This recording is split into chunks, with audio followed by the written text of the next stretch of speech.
When Mark Bennett tells people what he does for a living, the first question they always ask is, "So do aliens actually exist?" To which he obviously replies, yes. These days, although people find his line of work unusual, few people, even scientists, seem to have a problem with the idea that we are not alone in the universe. This is a very positive development in human psychology. It's not that long ago that some of our greatest thinkers, so-called, were so conditioned and closed-minded as to rule out the possibility of any other forms of life anywhere in all the vastness of the universe, and certainly any life forms more intelligent than us. If you believe in God and believe that the most intelligent thing he has ever created is a human being, then Mark Bennett's response would be that he hasn't done a very good job.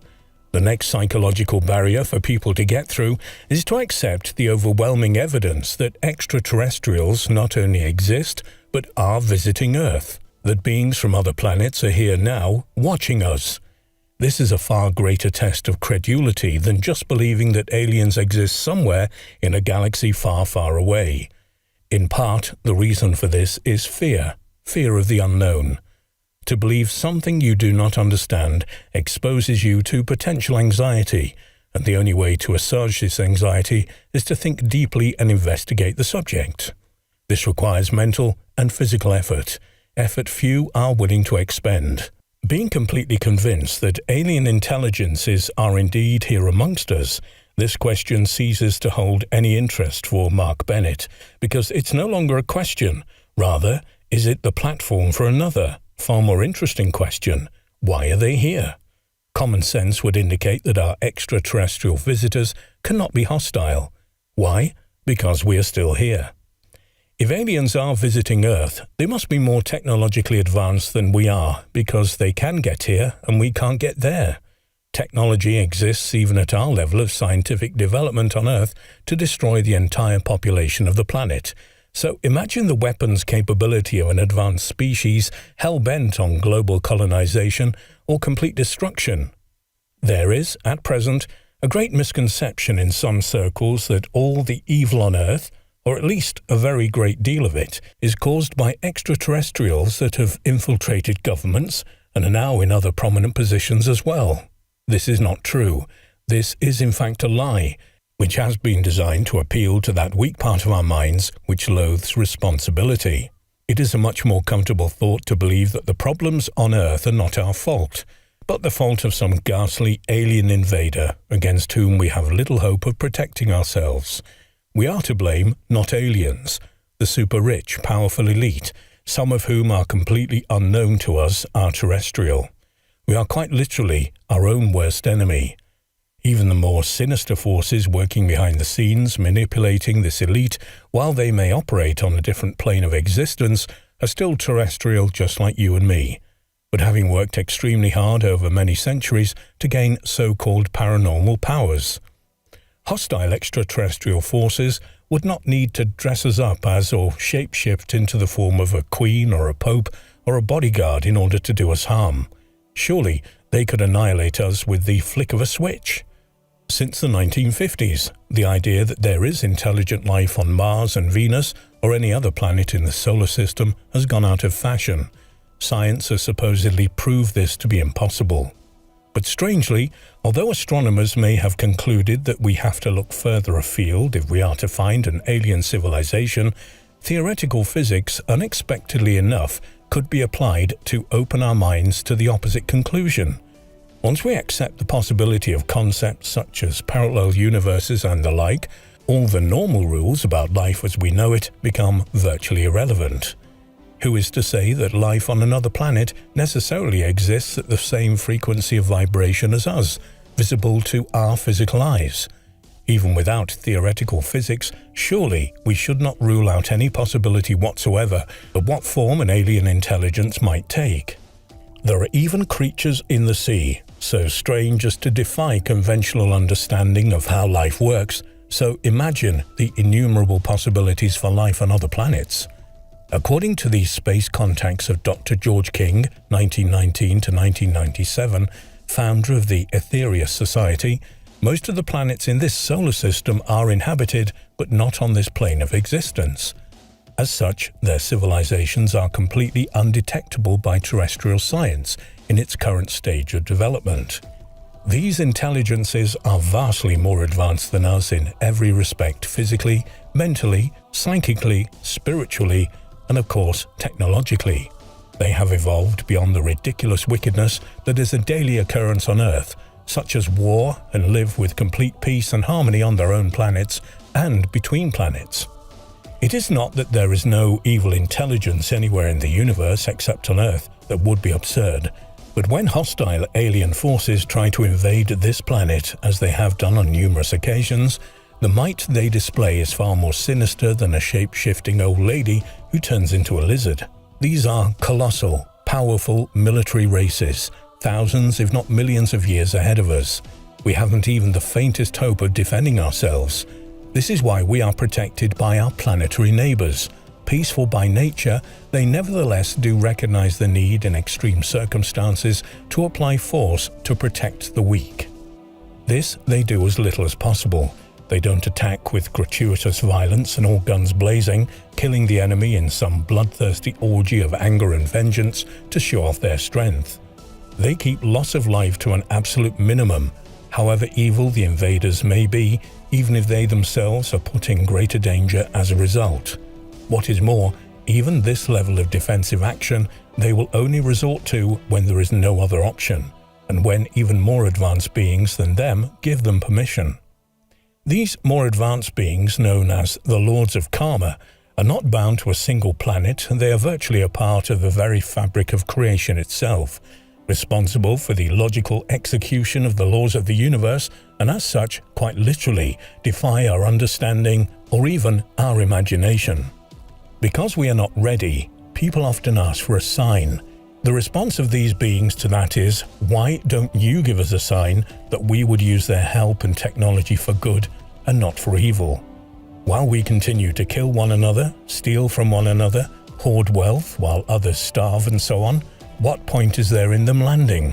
What would we do? If they landed and commanded us to pull ourselves together and behave in a proper humane manner, would we? Some might, many would take no notice, and others would actively plot to try and discredit our alien visitors and attack them, not that they would stand a chance. Expecting them to land now and sort everything out for us is like a naughty 7-year-old wanting a university professor to turn up at his house one day to help him with the sums he has for homework, which he is too lazy to try and do by himself. You might say, well, if they are so powerful, why don't they bring about such a change upon Earth that people act in a more civilized, peaceful manner? They could do this, but if they do this, they would be robbing us of our free will. We would not learn anything. We have to do these things by ourselves. Not completely by ourselves, because they do help us, but to an extent at least, we have to make our own decisions. This is a huge subject and can get quite complex, so Mark would like to stick to just 2 of the many ways they are working very hard to help Earth at this time and in the recent past. One key to understanding extraterrestrial science is understanding spiritual energy. Spiritual energy is not some vague, airy-fairy thing that magically appears when you light a few candles, run a hot bath and put on Classic FM. It is a real power, just as real as an energy like electricity, but far more important. It can be stored and measured. It has the power to heal, to inspire, and to protect. Exactly what it is and how it works, we on Earth do not really understand. But whether we understand or not, we can all invoke it. Every good thought and action will bring this energy into being in one way or another. All it is really is prana, the universal life force conditioned by love. Prana is that energy which realizes potential. It brings things from unmanifest potential into manifestation. The simplest way to describe it is, prana is life. Love in this sense is not a mere sentimental, possessive emotion, but a selfless desire for the good of another being, or even better, for everything in creation. Prayer, in essence, is the invocation and transmission of spiritual energy, conditioning the energy of life with the power of true selfless love. Great spiritual masters from the higher planes of Mars and elsewhere in this system, and even beyond, send vast amounts of this energy to people on Earth to help inspire us into changing for the better, and maturing to the point where we would be able to join them in the Interplanetary Confederation. Possibly, but even if they are not going to do so now, they definitely have done in the recent past, certainly in the last century. One little-known fact is that many of the most famous figures in our spiritual history are in fact beings from other planets. Jesus, Buddha, Krishna, Confucius, Lao Tzu, Moses, St. Peter, and others all came from other worlds in this solar system. They did not land in a spacecraft fully grown. They chose to allow a small part of their vast consciousness to be born into Earth bodies, with Earth brain bodies and brains just like ours, with no inherent special abilities. But their consciousnesses were so advanced as to cause them to make the best possible use of these bodies and brains, achieving and demonstrating the pinnacle of human potential.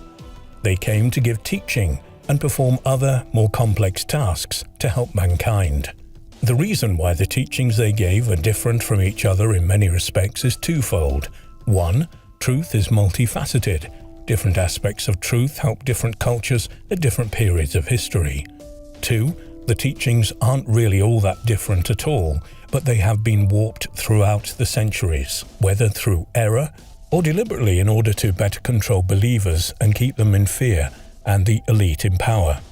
If mankind lives by the real, pure essence of any of the different paths given to them by the great masters, then our extraterrestrial neighbors will land and share their wisdom and technology openly with us. Some alien intelligences are simply visiting Earth to observe us at what is a very critical time in our history. But some who are more advanced and actively engaged in preventing us from destroying ourselves and helping us to rise upwards, not to mention protecting us from hostile interplanetary invaders. However, they can only help us insofar as we allow them to do so.